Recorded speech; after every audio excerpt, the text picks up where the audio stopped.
Salam jumpa dalam renungan harian Katolik dari Paroki Santo Thomas Rasul Sri Bawono.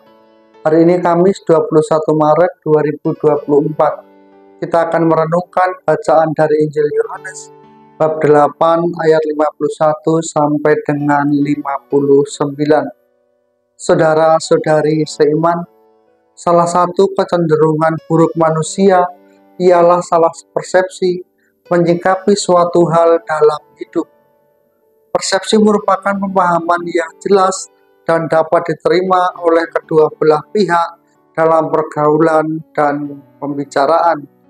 Kamus Besar Bahasa Indonesia merumuskannya sebagai proses seseorang untuk mengetahui beberapa hal melalui panca inderanya. Semakin tepat persepsi yang kita miliki, semakin mudah kita memahami dan menerima sesuatu yang baru dalam hidup.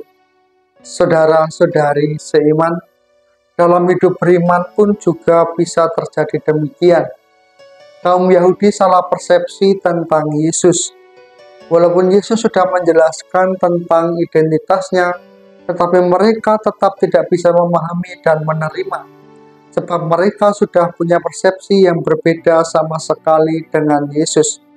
Ketika Yesus bersabda, "Sesungguhnya barang siapa menuruti firman-Ku, ia tidak akan mengalami maut sampai selama-lamanya." Mereka sangat terkejut dan menolak. Mereka menanggapi, "Sekarang kami tahu bahwa engkau kerasukan setan, sebab Abraham telah mati dan demikian juga nabi-nabi. Namun engkau berkata, barang siapa menuruti firman-Ku, ia tidak akan mengalami maut selama-lamanya. Adakah engkau lebih besar daripada bapa kita Abraham yang telah mati? Nabi-nabi pun telah mati. Dengan siapakah engkau samakan dirimu?" Kaum Yahudi selalu berpatokan pada Abraham, bapa segala bangsa. Dengan demikian mereka tidak bisa menerima Yesus sebagai Tuhan bagi mereka. Sejatinya, Yesus adalah Allah yang mereka sembah dan disembah oleh nenek moyang mereka.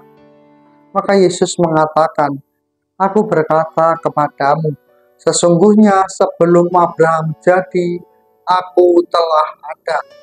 Lalu mereka mengambil batu untuk melempari dia, tetapi Yesus menghilang dan meninggalkan bait Allah. Saudara-saudari seiman, pada hari-hari terakhir masa pertobatan ini, kita diundang oleh Tuhan untuk memperbarui diri kita.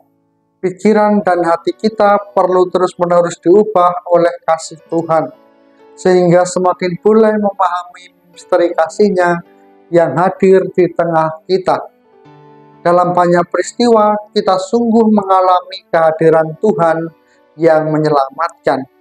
Kita bersyukur boleh mengalami sentuhan rohani, baik dalam doa maupun dalam berbagai kegiatan pelayanan dalam kasih. Tetapi kita juga menyadari bahwa masih banyak orang yang barangkali membutuhkan waktu untuk mengenali kasih-Nya.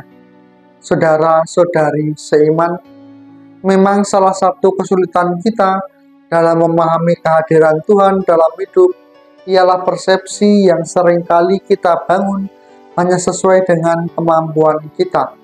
Itulah sebabnya gereja selalu mengundang supaya kita memperbarui pikiran dan hati dengan sabdanya. Sebab dalam sabda Tuhan, kita akan menemukan pribadi Allah yang sungguh mengagumkan dan baru sama sekali. Mungkin kita berpikir bahwa Tuhan seperti yang pernah kita dengarkan dalam homili, dari buku atau pengajaran kitab suci yang kita dapatkan. Itu baik, namun itu belum cukup. Pemahaman kita tentang Tuhan haruslah dari pengalaman diri kita sendiri. Tentu kita bukan bermaksud untuk mengabaikan pengetahuan yang membimbing kita untuk mengerti sabda Tuhan.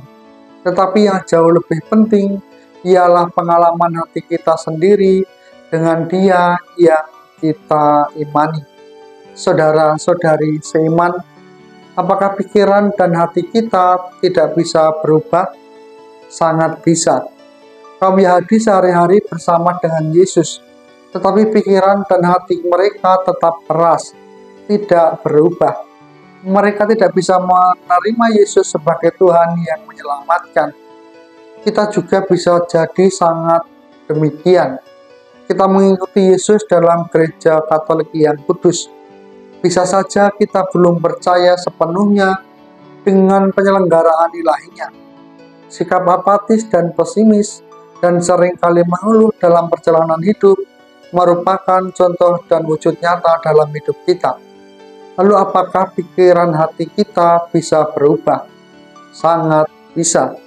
Santo Paulus diubah oleh Tuhan sepenuhnya, lalu menjadi rasulnya yang berkobar-kobar untuk mewartakan kasihnya kepada banyak orang. Seorang penganiaya yang kejam menjadi pewarta yang berapi-api. Tiada yang mustahil bagi Tuhan. Pertanyaannya ialah, apakah kita berkenan untuk diubah oleh Tuhan? Bersediakah kita untuk rendah hati, dibimbing oleh Tuhan, untuk mampu menjalani hidup kita semakin lebih baik? Tuhan memberkati.